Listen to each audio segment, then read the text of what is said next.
Olá, meus amigos, minhas amigas. Agora, esse vídeo, vamos voltar a falar de Santo Agostinho, as Confissões. Mas nesse vídeo nós vamos falar sobre o neoplatonismo, que influenciou muito o pensamento de Agostinho, né?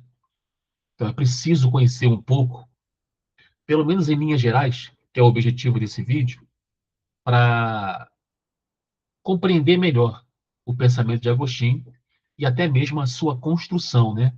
A construção de sua obra, né? As Confissões, ok? Deixa eu compartilhar aqui. Vamos lá.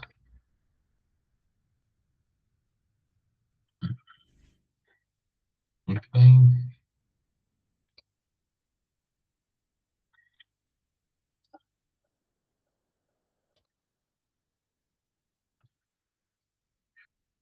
Tá aí o nosso tema, é a parte 3, né? Neoplatonismo, o novo platonismo. É como se poderíamos dizer, é, o, é uma renovação da filosofia platônica no século IV, no século de Agostinho, né? Século IV de nossa era, obviamente, né? Da era comum. Muito bem, vamos lá. Então, de início aqui, nós temos aí a figura do grande neoplatônico do século IV, esse senhorzinho aí, né? Que é o Plotino. É a grande referência, né? A grande referência nos dias de Platão, o grande filósofo, né?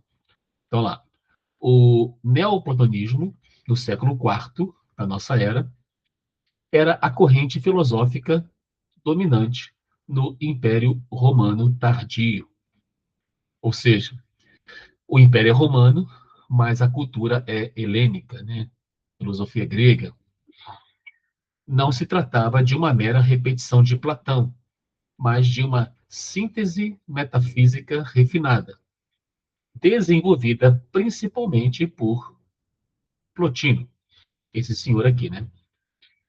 E reelaborada por Porfírio, seu discípulo, que buscava explicar a totalidade da realidade a partir de um princípio único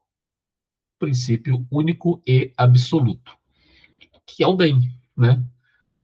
Então, o século IV, o século de grande atividade intelectual de Agostinho, onde ele vive a sua juventude turbulenta, né?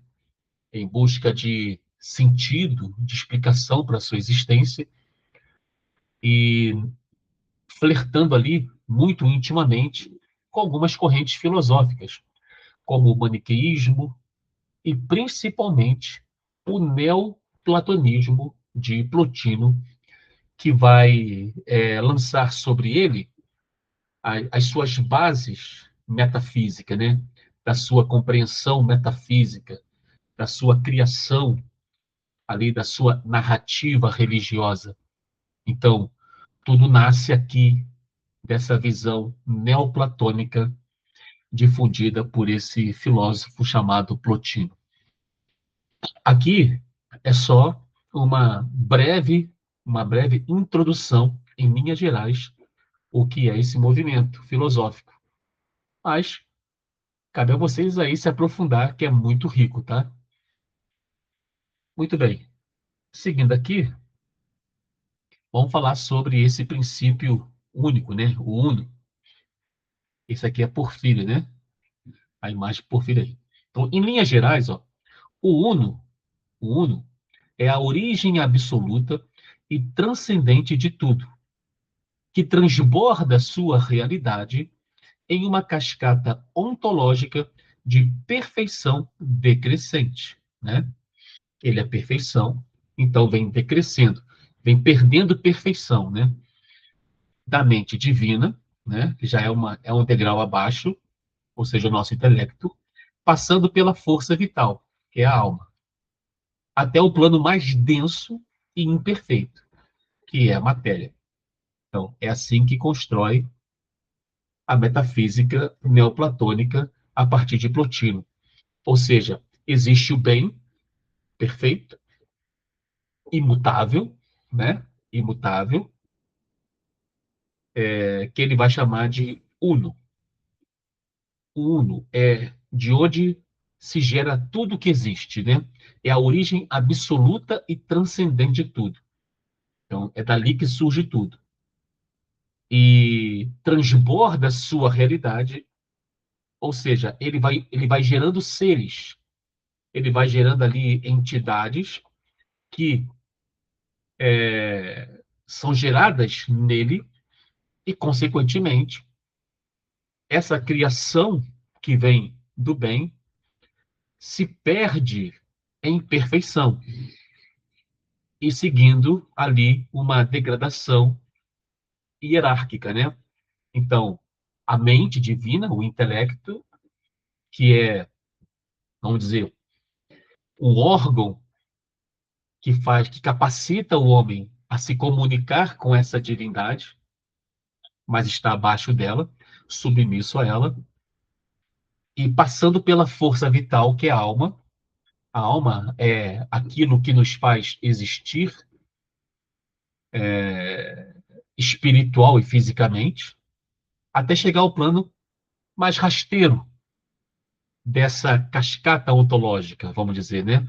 Que é a matéria, que é o mundo da imperfeição, é o mundo da mutabilidade, das mudanças contínuas, né? Então, mas essa estrutura, basicamente, que Plotino vislumbra, que o neoplatonismo difunde ali no século IV e que vai influenciar muito o nosso Agostinho. Ou seja, essa ideia não é cristã, tá? O cristianismo se apossa dela para, a partir dela, criar também as suas crenças, seus dogmas, né? Mas essa é uma estrutura platônica que vem aqui reformulada no século IV por Plotino e posteriormente por Porfírio e difundida, muito difundida. Então, o que eu quero dizer é o seguinte: esses elementos são encontrados na teologia cristã, mas não é não é de origem cristã, entendeu? Eles são importados do platonismo e principalmente dessa releitura de Plotino, ok? Então, seguindo aqui, a imaterialidade. Então, o, o neoplatonismo libertou Agostinho do materialismo, ensinando que tanto Deus quanto a alma humana são realidades puramente espirituais, incorpóreas e inteligíveis, e não substâncias físicas espalhadas pelo espaço, né? Então, a metafísica. Então, é, é com Plotino, é no neoplatonismo, que Agostinho vai compreender essa criação metafísica, né? essa, essa construção arquitetônica de uma realidade transcendental e que é de onde surgem todas as coisas, inclusive a matéria. Então, com essa concepção, Agostinho começa a perceber uma realidade para além da matéria, para além da física, de onde tudo é perfeito, imutável e de onde surgem todas as coisas. Então, tanto Deus quanto a alma humana são realidades puramente espirituais, incorpóreas. Ou seja, existe algo no universo superior, ou melhor, existe algo superior ao universo físico, material, e que existe por si mesmo, tudo que é físico, tudo que é matéria, é passageiro, está em contínua mudança, né? E essa realidade metafísica, suprassensível, transcendental, é uma realidade onde, na verdade, a, a realidade está presente. A coisa em si existe ali. A essência de tudo está ali.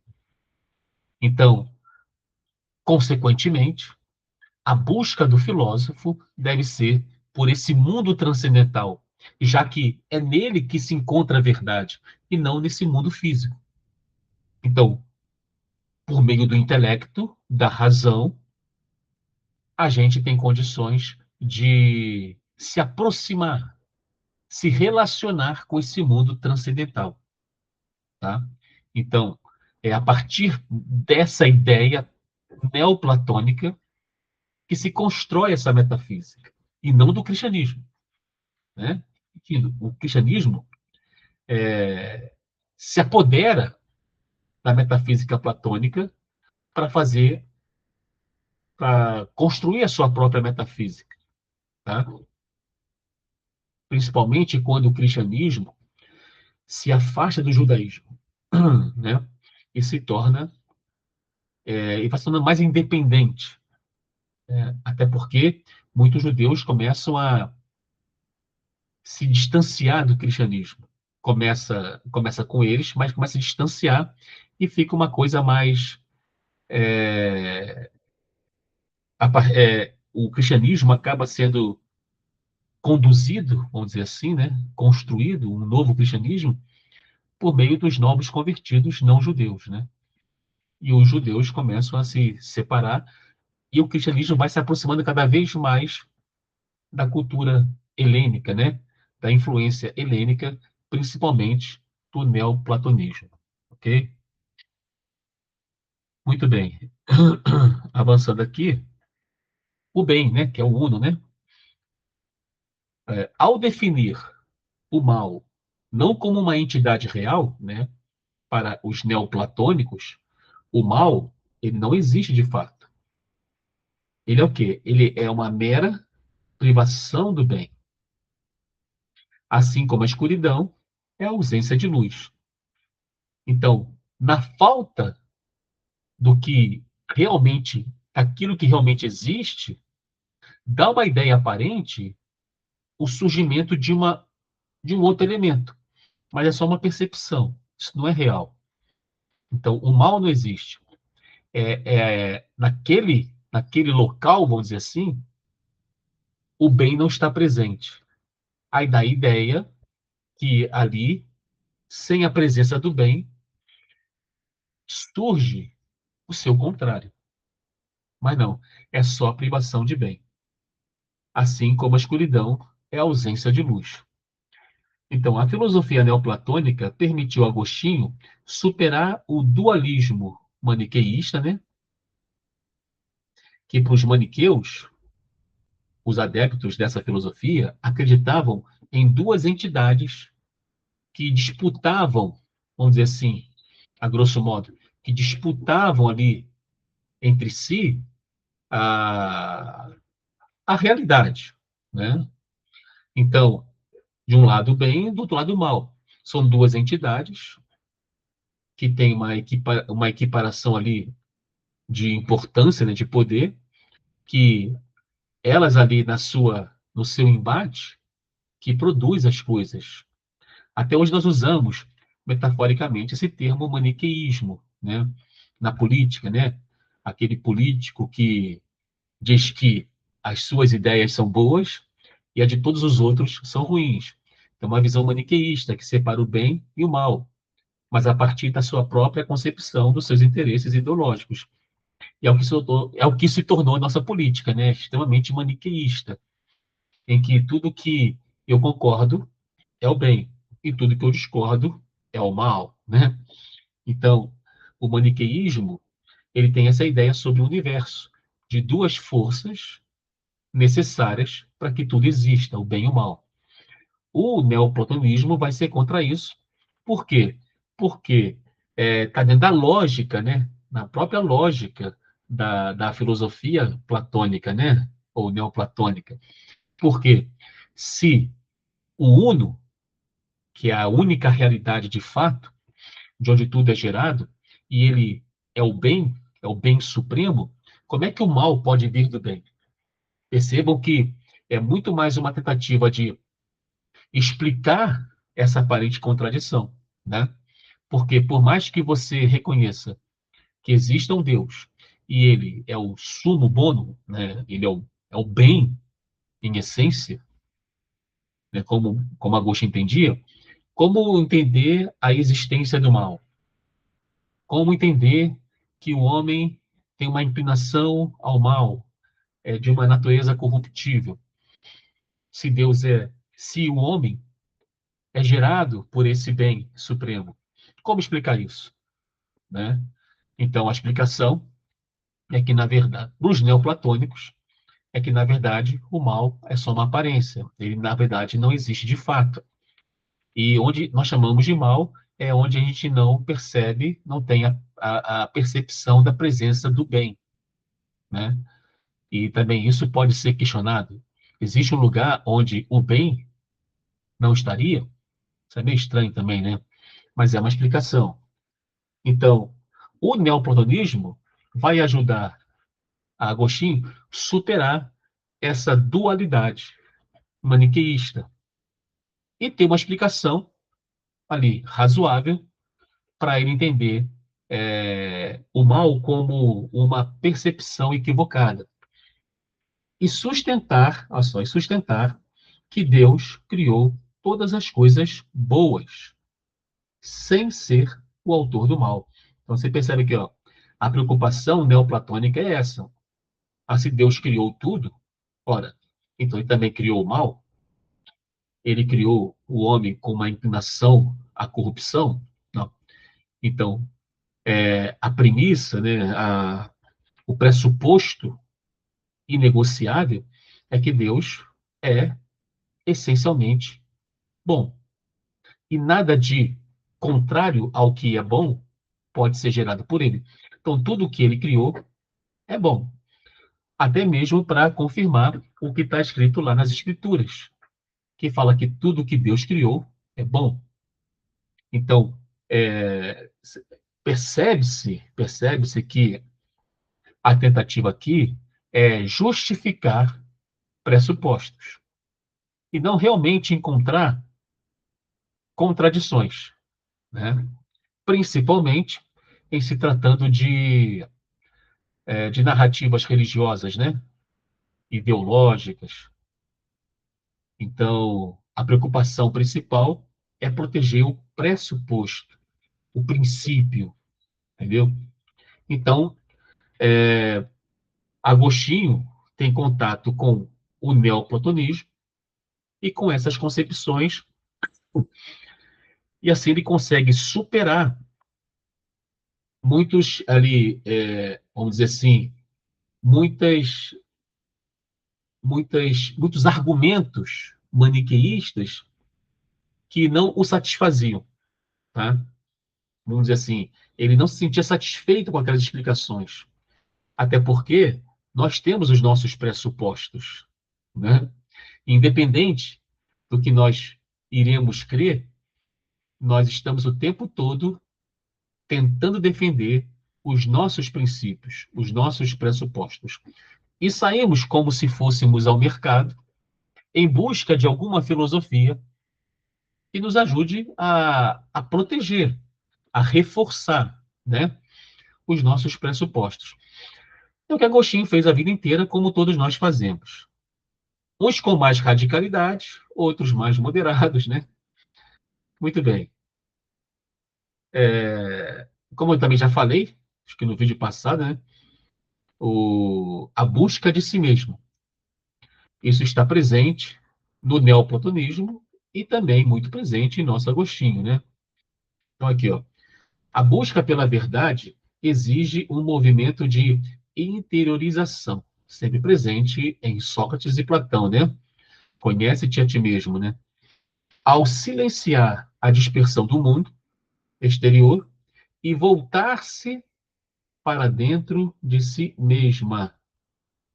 A alma humana reconhece sua origem e inicia a jornada de retorno e união com o Criador.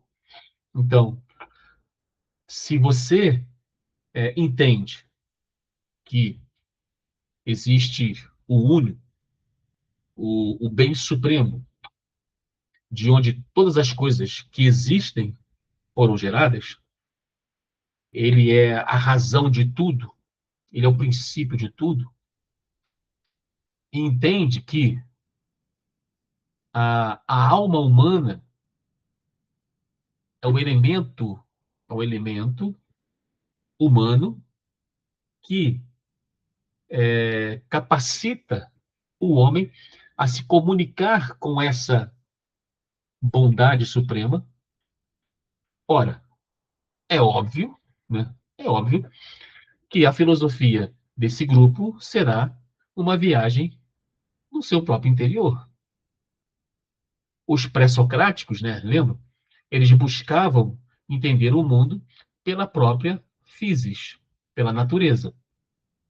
Mas os socráticos, os platônicos, os neoplatônicos, entendem que essa busca é no interior. Por quê?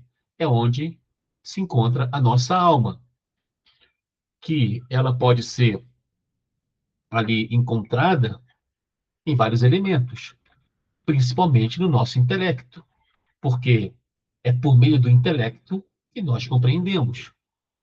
Então, a alma se relaciona com a divindade, com esse bem, e essa relação vai ser expressada pela razão, pelo intelecto. Então, quanto mais próximo, mais íntimo dessa realidade, dessa essência, desse princípio, mais próximos estamos da verdade.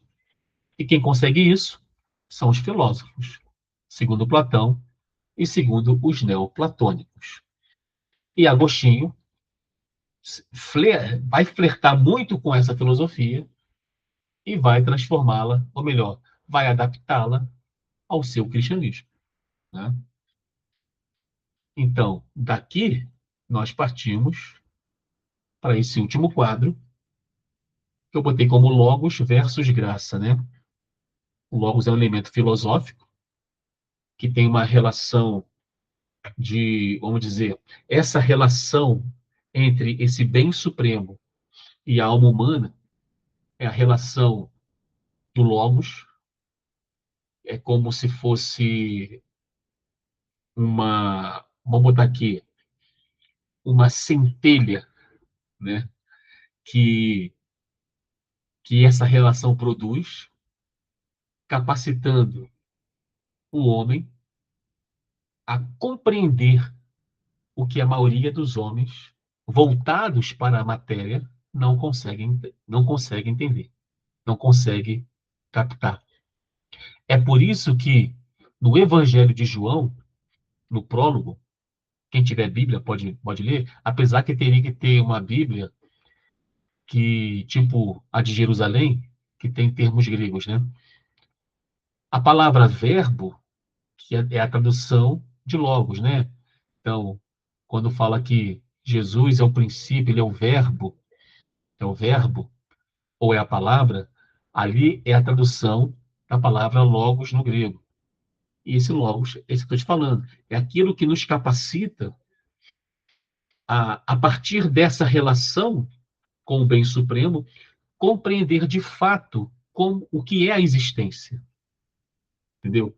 É como se caíssem as escamas de seus olhos, ou, na linguagem nietzschiana, né? Nós tiraríamos nossos olhos de toupeira e colocaríamos os olhos da divindade.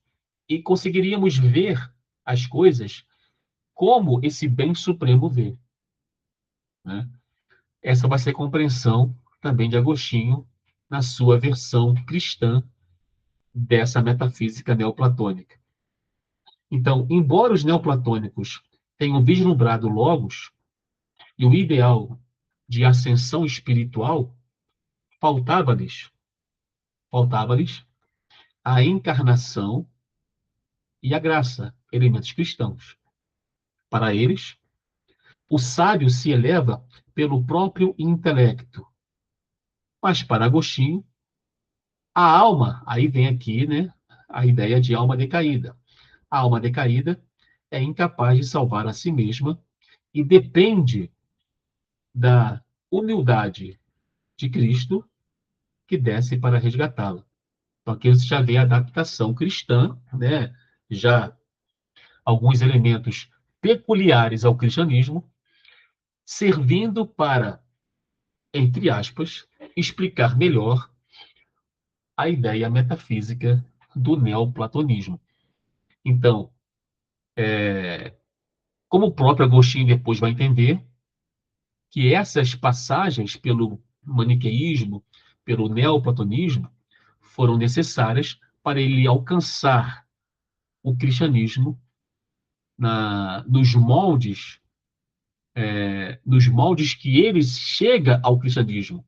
Ele vai sendo preparado por essas filosofias, principalmente por Plotino, de maneira que, quando ele tem contato com o cristianismo, ele já tem uma certa compreensão, uma base muito bem formada dessa espiritualidade, dessa imaterialidade.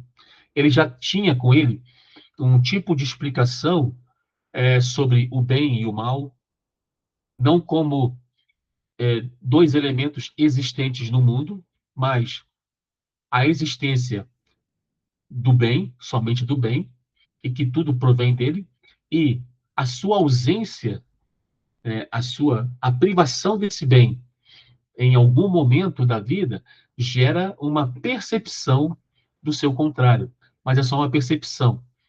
Agora, tudo isso só é possível ser percebido se o sujeito for um filósofo neoplatônico voltado para esse mundo das ideias, ou, na visão de Agostinho, você ter passado pela experiência da conversão a partir do sacrifício de Cristo, né? Então, Agostinho, ele tem ali o seu flerte com o neoplatonismo, mas ele vai se encontrar, e tudo isso tem a ver com a sua própria experiência de vida, e por elementos pessoais, né?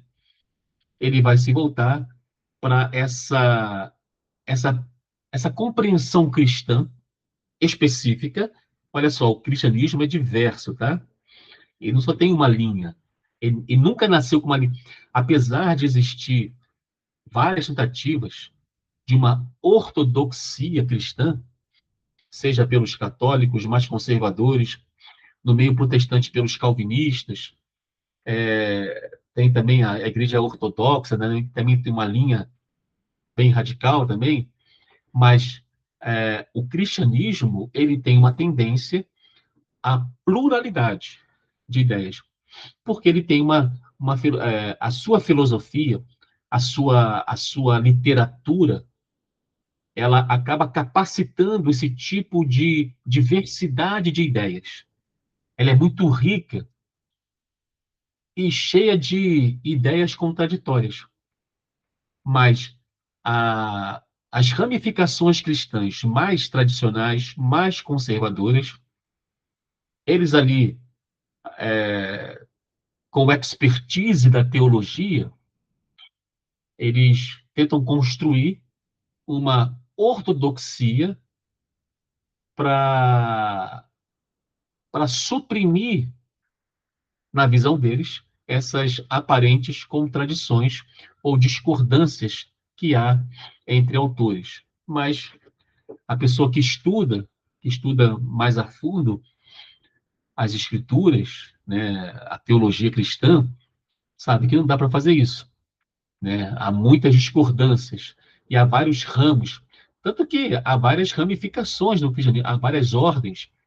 Muita gente pensa que a Igreja Católica é uma só, né? Assim, a Igreja Católica só tem uma filosofia. Não, é porque ela chama todas as suas diversidades de católicos. Mas existem várias ordens católicas que cada uma com as suas doutrinas, com as suas visões de mundo, né? E sempre foi assim. O cristianismo nasce com desavenças, com discordâncias entre os primeiros apóstolos e Paulo, entre Paulo e os judeus cristãos, né? Entre Paulo e os helênicos. O cristianismo nunca gozou de uma ideia única. O problema é que quando ele chega ao poder e consegue se manter no poder ali, se como como um camaleão, né? Muda ali, acaba o Império Romano, surge outro império, ele vai se adaptando aos impérios e conquistando espaço de poder. Então, parece que há um cristianismo só, mas não é, não existe isso. Por mais que os tradicionais, os fundamentalistas digam que existe, mas não existe. Eles podem falar, eles têm direito, mas não existe. Ele nasce numa diversidade, em discordâncias diversas, permanece assim ao longo da sua história até hoje. Então, Agostinho também cria um cristianismo peculiar, um cristianismo agostiniano, tanto que vai surgir uma ordem, cuja ordem o próprio Lutero fez parte, os agostinianos. Ele era um monge agostiniano, entendeu?